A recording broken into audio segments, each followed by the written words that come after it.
are back with the same chapter of class 9th, chapter 11, work and energy, topic potential energy.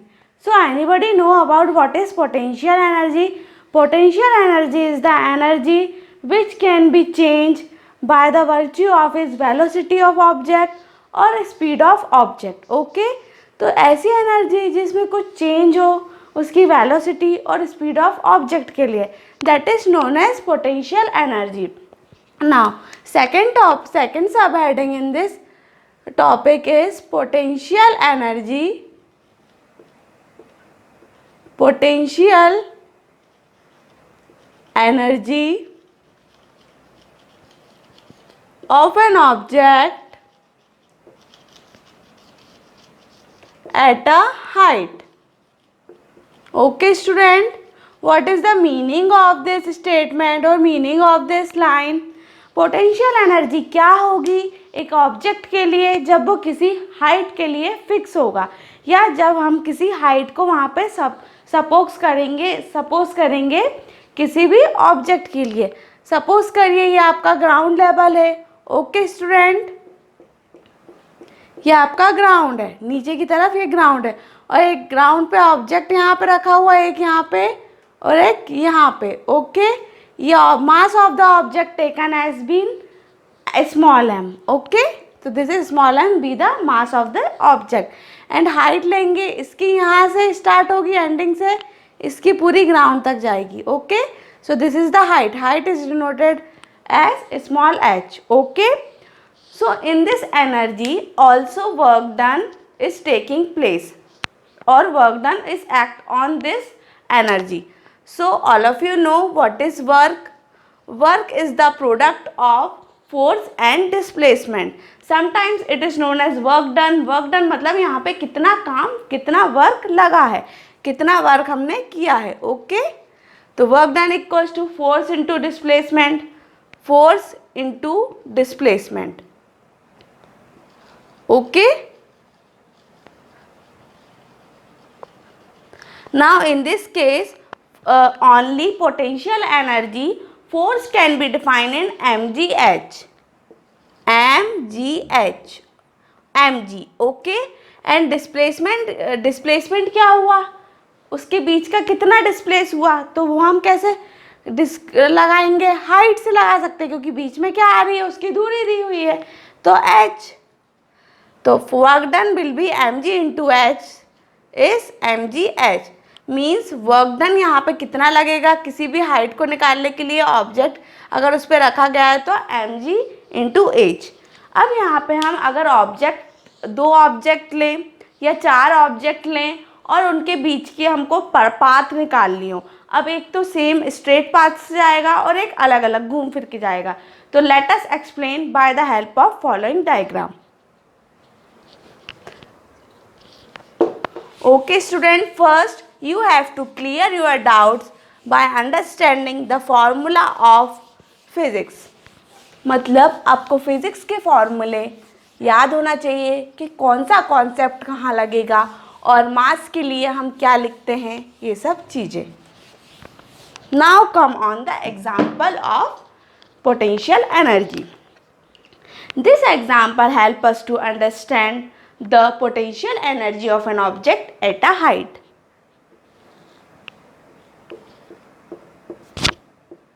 Okay, यहाँ पे 2 object ले लिए हैं, ये देखिए, ये हमने 2 ऑब्जेक्ट ले लिए हैं ग्राउंड से.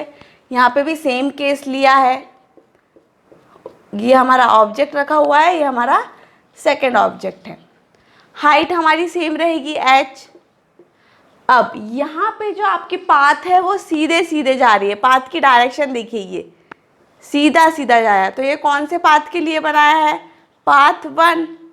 अब अगर हम सेकंड पाथ के लिए देखें, सेकंड वे के लिए देखें, तो अगर पाथ हमको ऐसा घुमा फिरा के जाना हो, ये ऐसे गए फिर वर्टिकल फिर हॉरिजॉन्टल, ऐसे हॉरिजॉन्टल वर्टिकल घूम फिर के गए, तो ये कौन सी थी, हमारी पाथ 2 थी. सेम आप यहाँ पे लिख सकते हो m, और जो हमारी हाइट थी वो सेम थी. ओके स्टूडेंट, ये केस ए और एग्जाम्पल है, दिस इज बी. अब वर्क डन यहाँ पे कितना लग रहा है, मीन्स अगर आप घूम फिर के जाओगे ऑब्जेक्ट को, या आप मास थोड़ा, या आप आपके फोर्स एक्ट होगा घूम फिर के, या पाथ में सीधे होगा, तो वर्क डन पे कोई भी वहाँ पे इफेक्ट नहीं पड़ेगा. Work done will B same for both cases. Work done will B same for both position A and B. ये A थी, ये B थी, या स्मॉल a स्मॉल b लिख लीजिए, आर सेम. तो हमारा वर्क डन क्या होता है, mgh. तो दोनों का work done will be mgh equal to क्या होगा हमारा work done, capital W. Okay student, now come on second topic. Second topic is rate of doing work.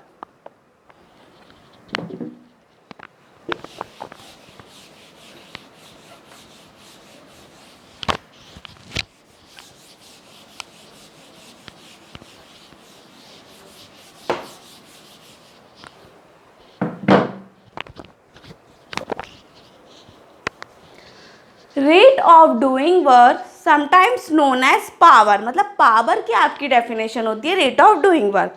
मैं रेट ऑफ डूइंग वर्क को इसलिए पावर बोल रही हूँ क्योंकि ये सेम हेडिंग होती है आपकी एनसीईआरटी बुक में. ऐसी हेडिंग दे रखी है कि रेट ऑफ डूइंग वर्क, और हम उसको स्मॉल टर्म्स में बोलते हैं power.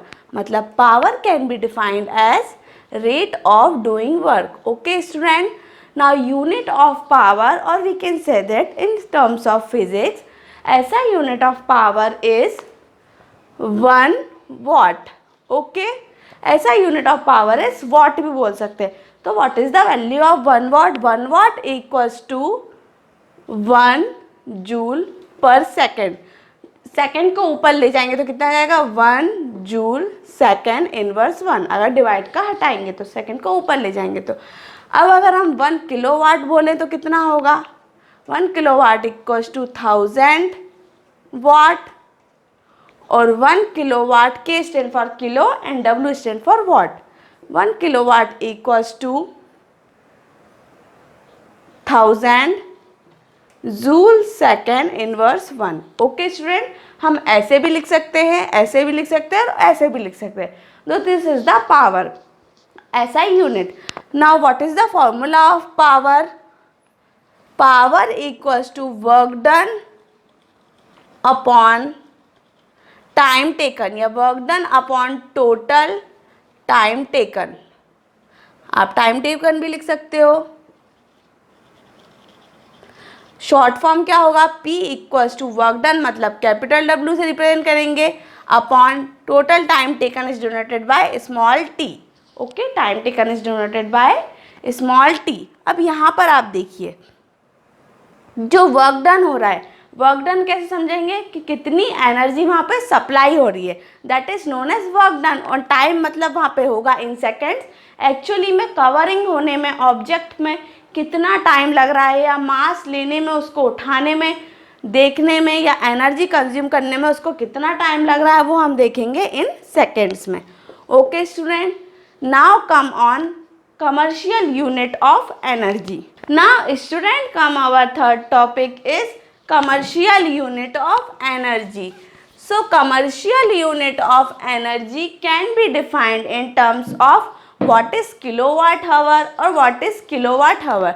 So 1 kilowatt hour can be defined as, or what is the actual value of this, 3.6 into 10 की power 6 joule. Okay student, or it can also be written in terms of 1 kilowatt hour equals to 36.